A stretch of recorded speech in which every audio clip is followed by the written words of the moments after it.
The desert did not care for grief.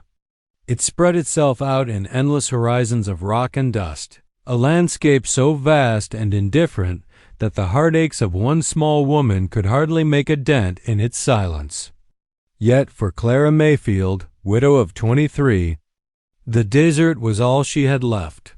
Her husband had died in the spring, a fever that burned him away in a week, leaving her with nothing but his weather-beaten Bible and the memory of a voice that once filled their lonely cabin with laughter.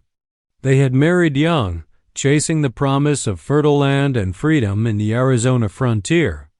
What they found instead was drought, isolation, and a string of small hopes that withered as quickly as they grew. Still, she had loved him. Loved the way he sang to her while chopping wood. Loved the way his rough hands softened when he touched her cheek. And now he was gone, buried under a mound of stones on a hill that overlooked the valley dot. In the weeks that followed, Clara discovered that silence was the heaviest burden of all. The cabin creaked at night as if it resented her presence. The wind rattled the shutters and whistled through the cracks, whispering things she dared not decipher. At the table, she found herself setting 2 bowls out of habit, only to push one aside with shame. Loneliness clung to her like dust on her skirts, and so she began to walk. At first, she only wandered near the edges of her land, gathering herbs or kindling to pass the time. But gradually, her steps stretched farther, into places where no one marked boundaries and no road guided the way. She told herself she was scouting, exploring, learning the desert as her husband once had.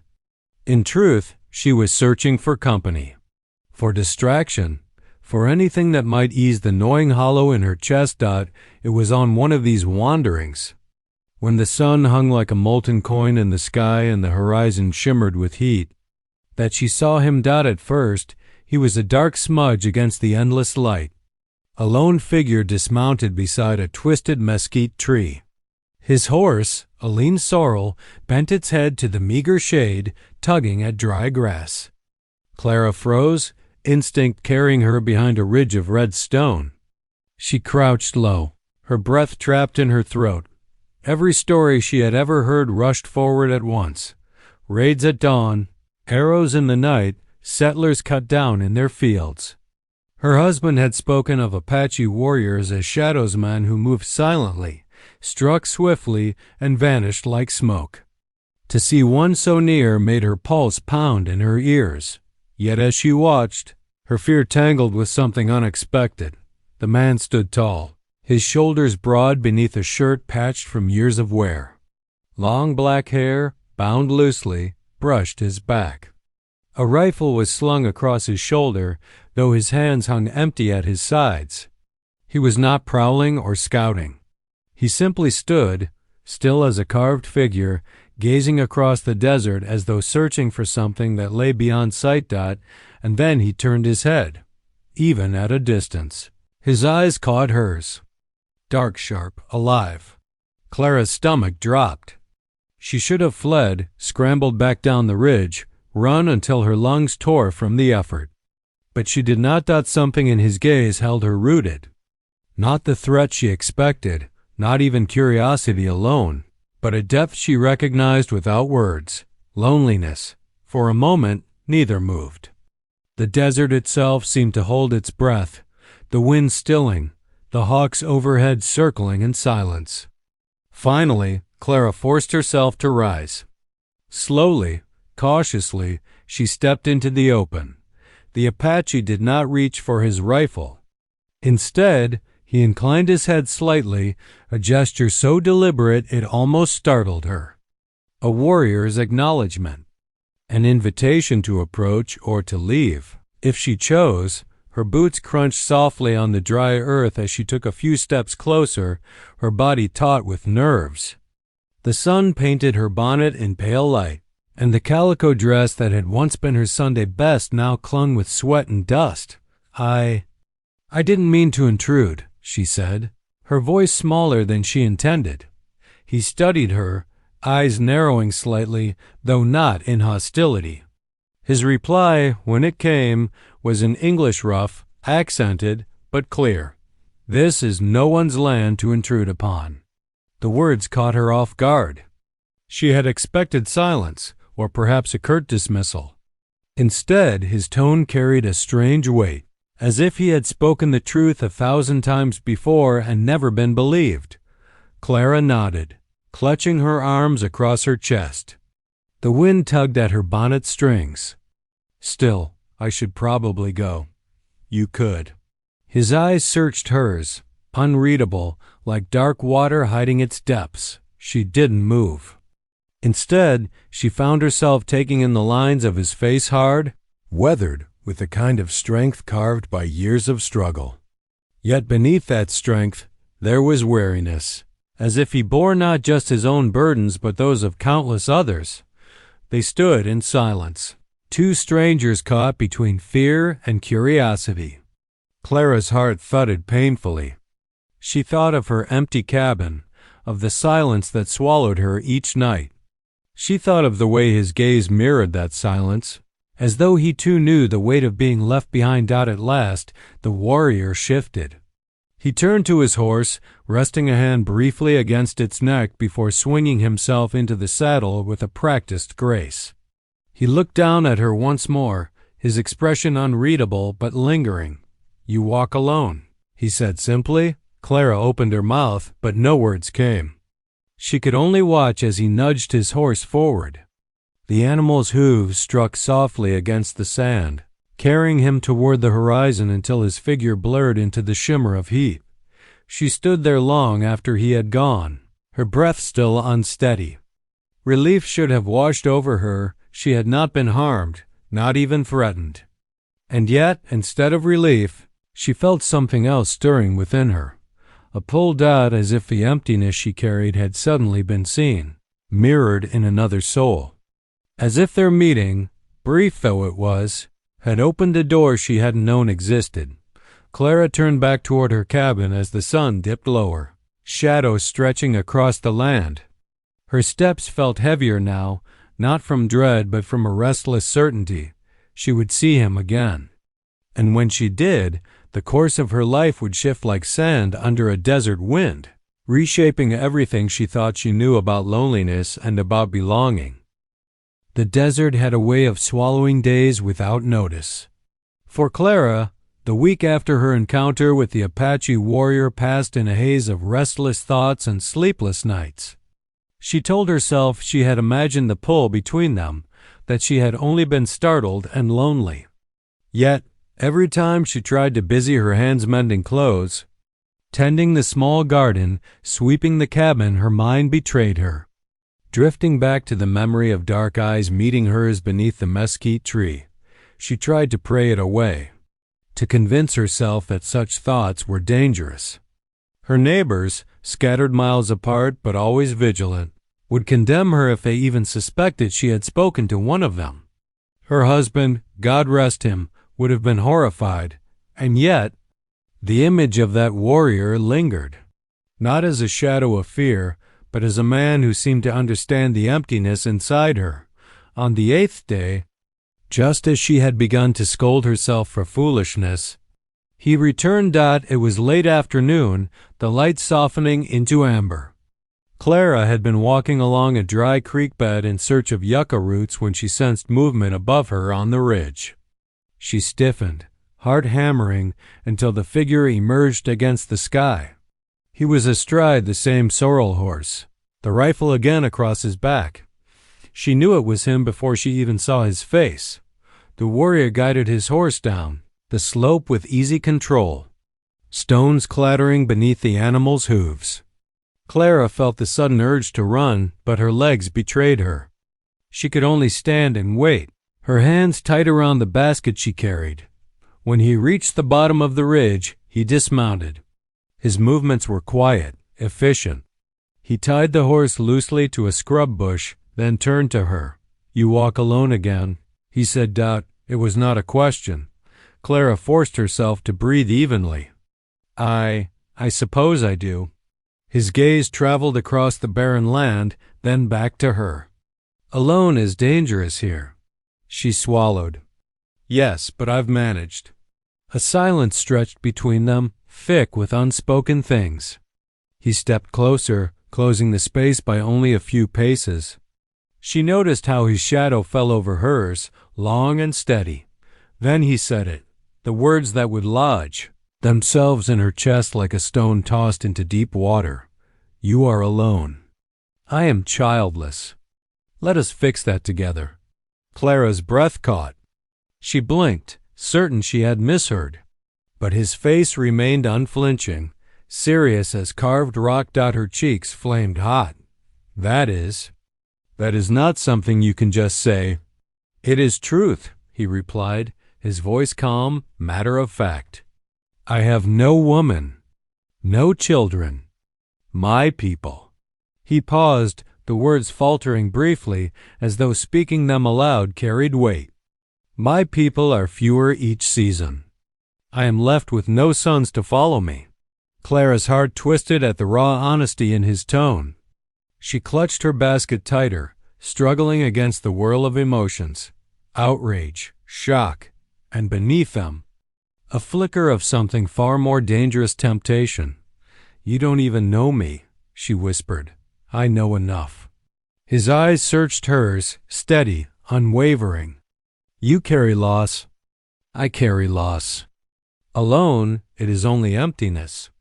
Together, there can be life. The bluntness of his words struck her harder than if he had tried to charm her. He was not wooing her with sweet promises or flattery. He was offering survival, companionship, a future neither could shape alone. Clara's mind raced. The settlers would call her a traitor if they knew. The church would condemn her. Her husband's grave lay only a mile from her cabin. Would his spirit rise in anger if she even considered it? And yet, she thought of her nights by the empty hearth, her mornings in silence, the crushing weight of knowing her family line would end with her. She thought of the way the warrior's eyes had met hers, not with lust, but with recognition. She found her voice again, though it shook. What you ask? It is impossible. His expression did not change. He only tilted his head slightly, as if considering her answer. The desert does not care what is called impossible. Something inside her cracked at that. She wanted to argue, to push him away, but the words tangled in her throat. Instead, she blurted the question that had burned in her since their first meeting. Why me? The warrior's gaze softened just enough for her to notice. Because you are not afraid to stand when others would run. Her stomach nodded. He had seen it, her hesitation that day, her choice not to flee. It shamed her and yet filled her with a strange, fragile pride. He stepped back then, as though giving her space to breathe. I do not force you. I only speak truth. You may accept, or you may walk away. But know this alone, you will wither. As will I. The words echoed in her chest long after he turned to untie his horse. Clara watched as he mounted, his figure tall and steady in the fading light. He paused once more, meeting her eyes across the distance. Then, without another word, he rode off, the desert swallowing him again. Clara stood rooted in the dry creek bed, the basket slipping from her fingers, roots scattering across the dust. Her breath came in sharp bursts, her body trembling. You're alone. I'm childless. Let's fix that together. The words replayed in her mind, relentless. They were not romantic, not tender. And yet, in their bluntness, they pierced her deeper than any poetry could have. By the time the sun set, she was still there, staring at the empty horizon, her heart a storm of fear and longing. Clara did not sleep the night after his proposal. She lay awake on the narrow bed, staring at the rafters while shadows crept across the walls. The words pulsed in her mind, steady as her heartbeat. You're alone. I'm childless. Let us fix that together. The audacity of it stunned her. No man of her world would have spoken so directly. Courtship among settlers was veiled with manners, flowers, letters, polite conversation beneath the eyes of family. What he had offered was something older, rawer, unbound by the rules she had been raised to obey, and yet she could not shake the truth of it. For days she tried to return to her routines. She chopped wood, hauled water, tended her small garden of beans and corn. But every task seemed hollow. The silence of the cabin pressed harder against her. She found herself listening for hoofbeats in the distance, for the creak of leather, for the sound of his voice. When she finally saw him again, her relief frightened her more than his presence. He appeared near the riverbank one morning as she was scrubbing clothes.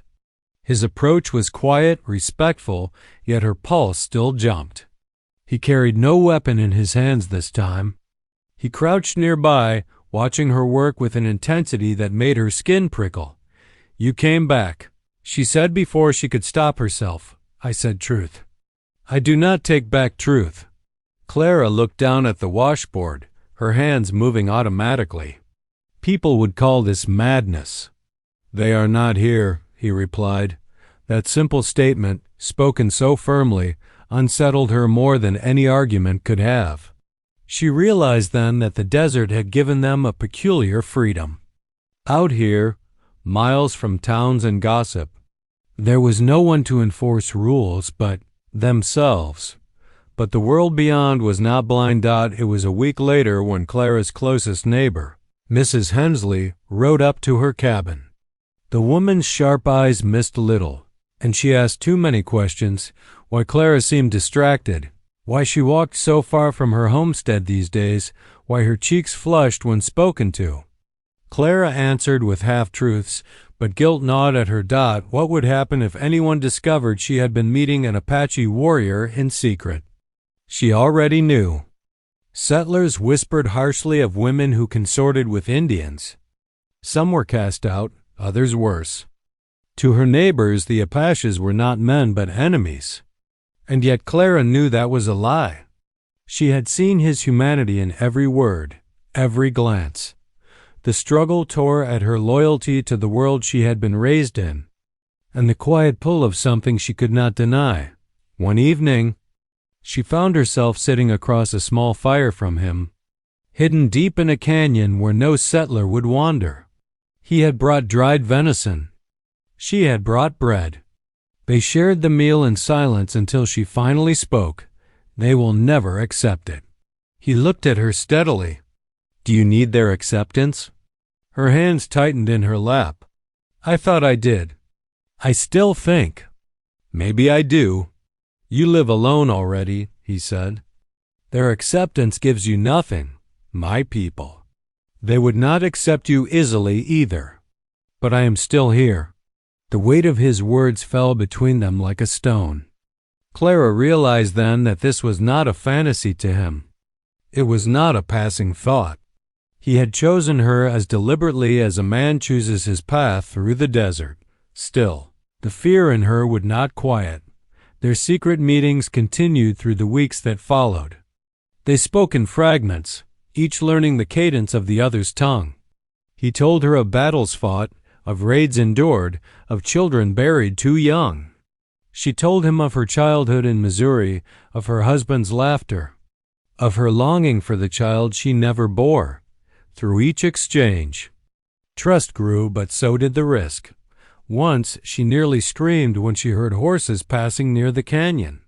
They crouched in silence together, breaths held until the riders were gone. In that tense closeness, she felt the warmth of his arm near hers, the steady strength of his presence. For the first time in years, she did not feel weak. But the struggle was not only with the outside world. It raged inside her. One night, alone in her cabin, Clara took out her husband's Bible. She opened it at random, searching for guidance. Her eyes fell on a verse about leaving one's kin to cleave to another. The words stung like fire. Was it a sign? Or blasphemy? She closed the book quickly, as though afraid the ink might burn her fingers. The warrior's struggle was no less heavy. He revealed little, but Clara sensed it in the way his jaw tightened when he spoke of his tribe. His people had been scattered by soldiers, hunted across the desert. They clung to survival, suspicious of outsiders. Bringing her among them would risk his standing, perhaps even his safety. Yet he did not waver. One evening, as they sat beneath the stars, she asked him, "Why do you keep coming back? Why risk this?" He lifted his gaze to the constellations. "Because the desert is wide, but it is empty without a voice to share it. Because I have lost enough." His eyes lowered to hers, steady, unflinching. "Because I choose you." Her breath caught. The certainty in his words both frightened and steadied her. The struggle, Clara realized, was not about whether they could be together. It was about whether they were brave enough to endure what would follow. The world would not forgive them. Neighbors would scorn her, perhaps turn violent. His people would distrust her, perhaps reject him for bringing her. They were standing on the edge of two worlds that hated each other, trying to carve a place between. And yet, as his hand brushed hers across the firelight, she felt the loneliness within her waver. She whispered, almost against her will, "Maybe. Maybe together is better than alone." His fingers closed gently over hers. For the first time since her husband's death, Clara felt warmth not born of fire but of belonging. The struggle was far from over. It had only begun. But in that moment, beneath the vast desert sky, she knew she would not face it alone. The desert was no longer silent for Clara. It had changed. Where once she walked through the emptiness with only her thoughts to keep her company, now each step seemed filled with possibility. Every rustle of wind in the sage, every hawk's cry overhead, every distant hoofbeat, it all made her listen for him. And often, he was there. The Apache warrior had become a constant, though never careless. He never approached her cabin directly, for they both knew eyes could be watching. Instead, they met in hidden places, in a dry wash thick with mesquite, in a canyon where water pooled after rare rains, beneath cliffs where the moon painted everything silver-dot at first. Their meetings were filled with hesitation. She was cautious, still tethered to the memory of her husband and to the weight of her upbringing. He was steady, patient, but she sensed the tension in him as well, the knowledge that both their worlds disapproved. But slowly, like water-carving stone, the walls between them wore down. Clara learned his name, Nanton, which meant spokesman or leader. He did not offer it lightly. When she asked what it meant, he explained only that names carried the spirit of one's place among the people. Sharing his with her was a sign of trust, one she did not take lightly. She began to notice details about him, the faint scar across his left cheek, the way his hair gleamed blue in moonlight, the rare but deep laugh that broke from him when she stumbled over an Apache word and accidentally turned hello into horse dung in return. He asked her about words in English, repeating them carefully until they felt natural. It was language, more than anything, that bridged the distance between them. Even in fragments, they told each other stories. Nanton spoke of his mother, who had taught him to read the stars. Clara spoke of her younger sister, buried before reaching 10. He spoke of raids by soldiers, of his people scattered, of brothers lost.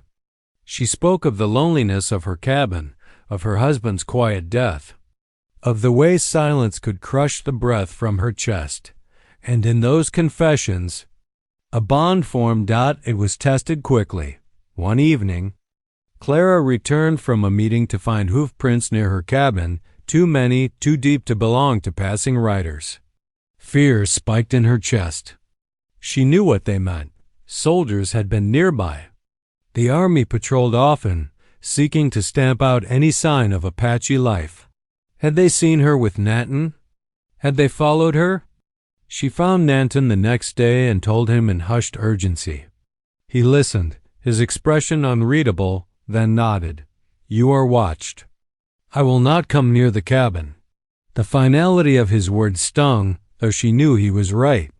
For days afterward, the absence gnawed at her worse than the fear. The cabin seemed colder, emptier, as though even the fire could not drive away the loneliness that returned. When they met again, it was in a canyon deep enough that no patrol would wander. Nanton carried fresh venison.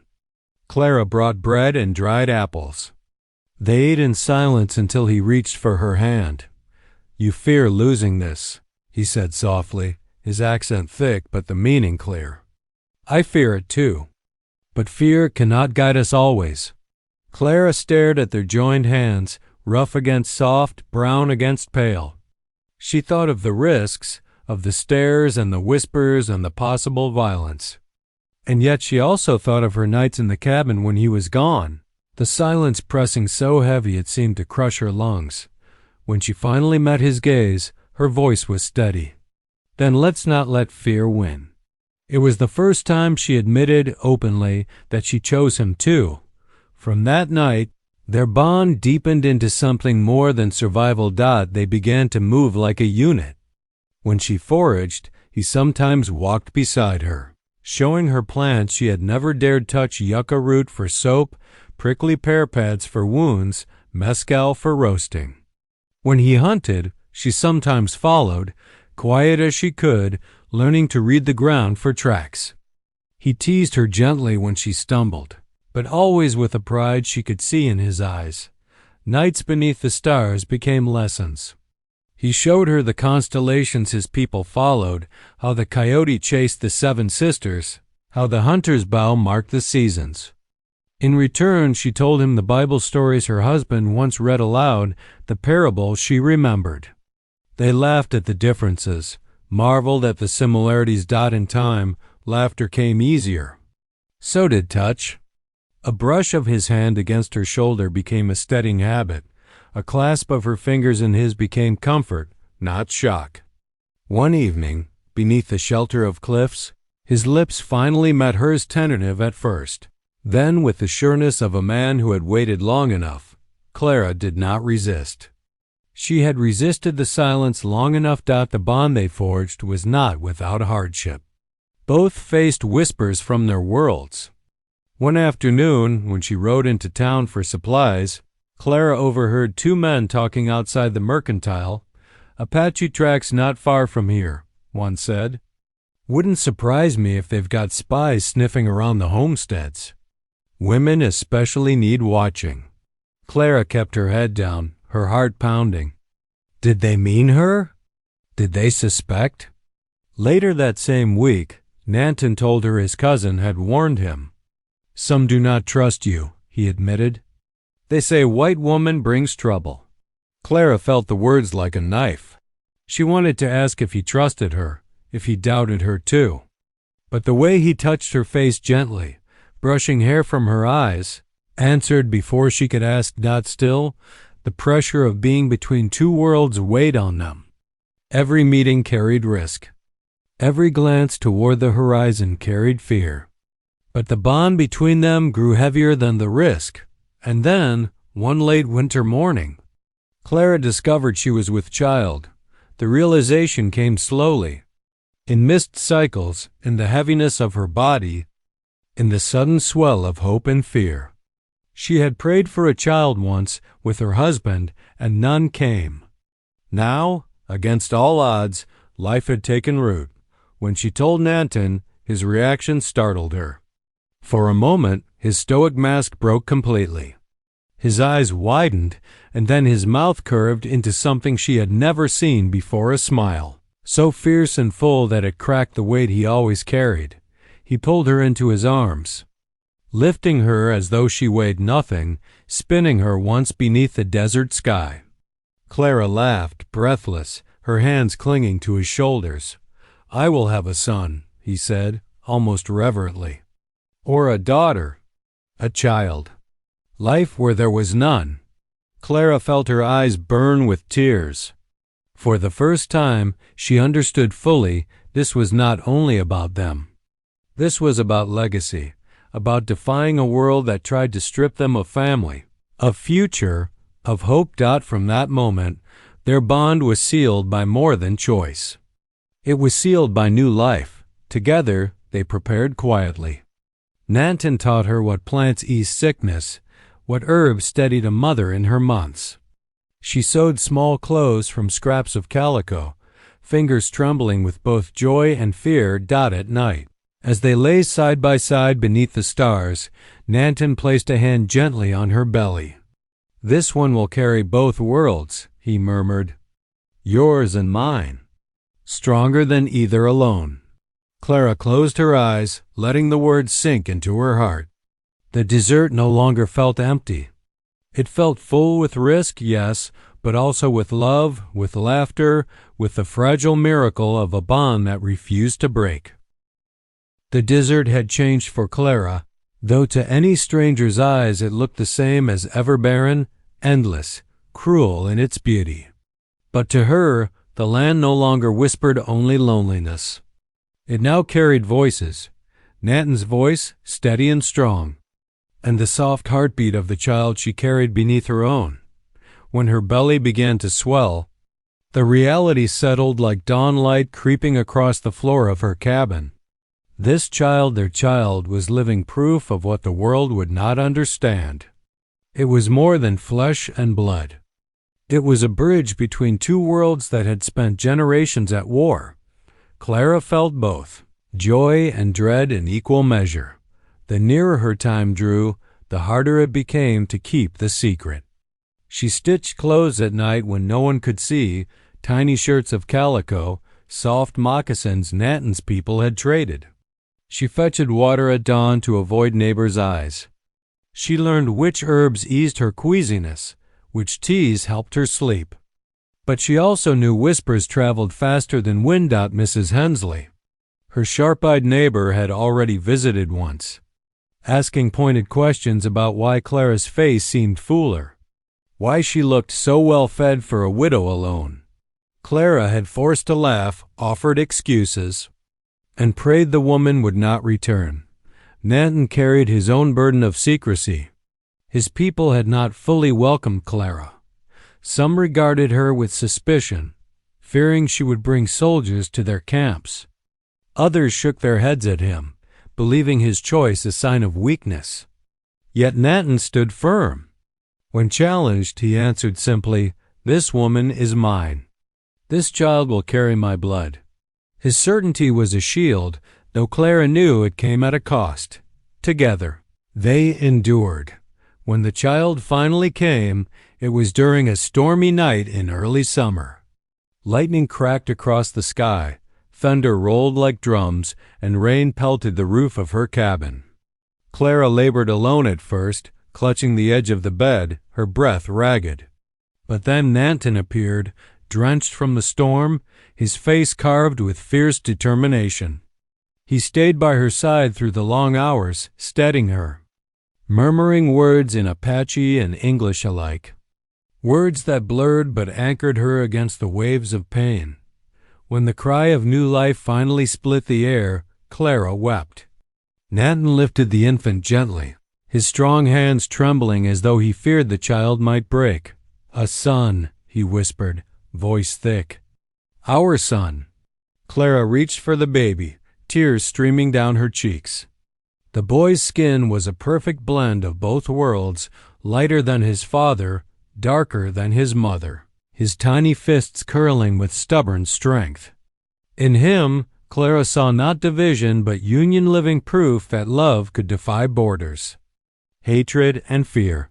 They named him Dakota, meaning friend to all. The weeks that followed were both the sweetest and most perilous of Clara's life. She nursed her son in the quiet hours, marveling at his tiny features. She watched Nanton cradle him by the fire, his stern face softened by wonder. In those moments, the desert seemed to cradle them all, a vast and watchful guardian. But the world beyond was less forgiving.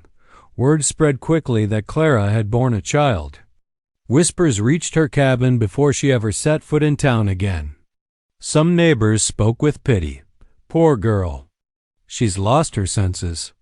Others with venom, a disgrace to her kind. Once, as she walked the dusty street with Dakota in her arms, she felt the weight of every gaze. The silence sharper than knives. It was worse when she overheard a man mutter, "That ain't no white baby." Her cheeks burned hot, her arms tightening protectively around her son. For a moment she wanted to shout, to claim him proudly.